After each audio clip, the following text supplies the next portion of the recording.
Okay, I've wanted to try this for some time now. A series of video reports or video commentary about things that are happening in Hong Kong and the region that I would cover or I care about or follow quite closely.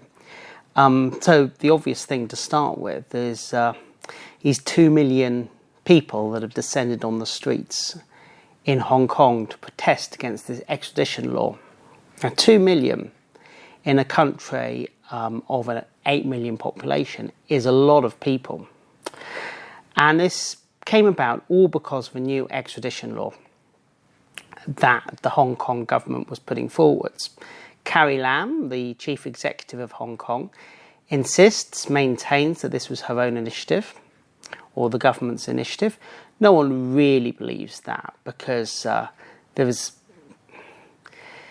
clearly a line between Beijing and Carrie Lam, and Beijing certainly are in favour of this law, and the strong suggestion is that Beijing is pulling the strings, but obviously won't admit that. So no one really believes, or many people don't believe, that Beijing didn't have a hand in this. Now, the issue is not about the extradition law per se. A lot of other countries have extradition laws. The UK has an extradition law, an extradition agreement with Hong Kong. Canada does. Many other places have extradition agreements with Hong Kong. But the thing with these extradition agreements is they're very, very precise on the judicial process that should be followed. Now, the problem comes with the Hong Kong extradition law in that it does seem to bypass the court, or at least it says that judicial checks will be done on a case-by-case basis. Now, that has worried a lot of people, believing that it gives Beijing greater scope, greater power to interfere in Hong Kong's policies. Hong Kong should be run according to the one country, two systems policy that was put in place in 1997 when it was returned to China, and should last for another 50 years, so until at least 2047. So this has worried a lot of people. It's worried them enough for 2 million people to descend on the streets. That's a lot of people, and not just the usual protesters, the usual rabble-rousers like Joshua Wong, people like that, who are the poster boys of the protests. I mean, they were the poster boys of the umbrella movement in 2014. It's actually got lawyers worried. It's got business people worried. These people have written to the government. They've taken to the streets. It's across society. And that is why Carrie Lam and the government took the unprecedented decision, really quite a remarkable, surprising decision, in my view, of suddenly suspending the extradition law. Not withdrawing it completely, but promising in fairly apologetic language to go back and take account of the concerns and renegotiate and resubmit and reconsult on this extradition law.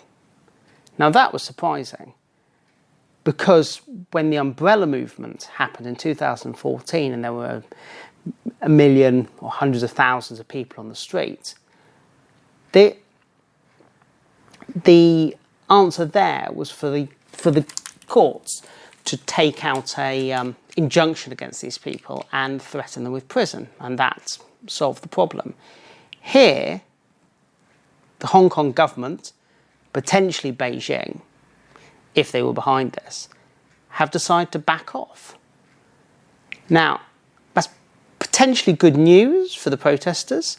This extradition law was ill thought out and a little bit mad to push it through. Complete misreading of the situation. So, it's now been suspended. Not withdrawn, suspended, but pretty much amounts to the same thing. And what that has shown to Beijing, and this is why it must be hugely worrying for the government in Beijing, is that if you get 2 million people in Hong Kong on the street, then those 2 million people can hold the Beijing government to ransom. Now, 2 million people is a lot of people in Hong Kong. It's about 8 million population. So, effectively a quarter of the population. Of course, there were probably quite a few foreigners also that took to the streets. So not quite a quarter, but let's, for argument's sake, a quarter. That's a heck of a lot of people in Hong Kong to take to the street. So Carrie Lam's government have got to notice that. But China is a country of 1.4 billion, and China does not want any talk of Hong Kong, having an independent say. In 2047, it has made no signs that the one country, two systems will continue. So it does want control over Hong Kong, and it is too risky for any suggestion that Hong Kong can go its own way. There are potential secession movements in other parts of China. The Beijing government does not want this message to carry forwards. So this has got to be a hugely worrying precedent for China. It's sent out that the message that 2 billion people on the street in Hong Kong, and they can do whatever they want. But Xi Jinping is not going to like this. He's not going to take this sitting down. One possibility, they've already blamed all of this mess on Carrie Lam. Are they going to get rid of her? They could make her the scapegoat, sack her, put some other government stooge in place. But whatever they do, even if they do that, that is like a short-term measure for the problem. What this means is Hong Kong is now going to be watching Beijing. What this means is Beijing is now going to be watching Hong Kong like a hawk. These protesters have won this victory, this battle, this skirmish, but they've certainly not won the war. And they have invoked the ire of Beijing.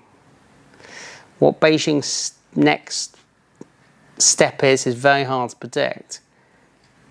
But if I was Xi Jinping and wanting to maintain a cohesive control across the whole of China, which includes Hong Kong and Taiwan, I would be hugely worried about this.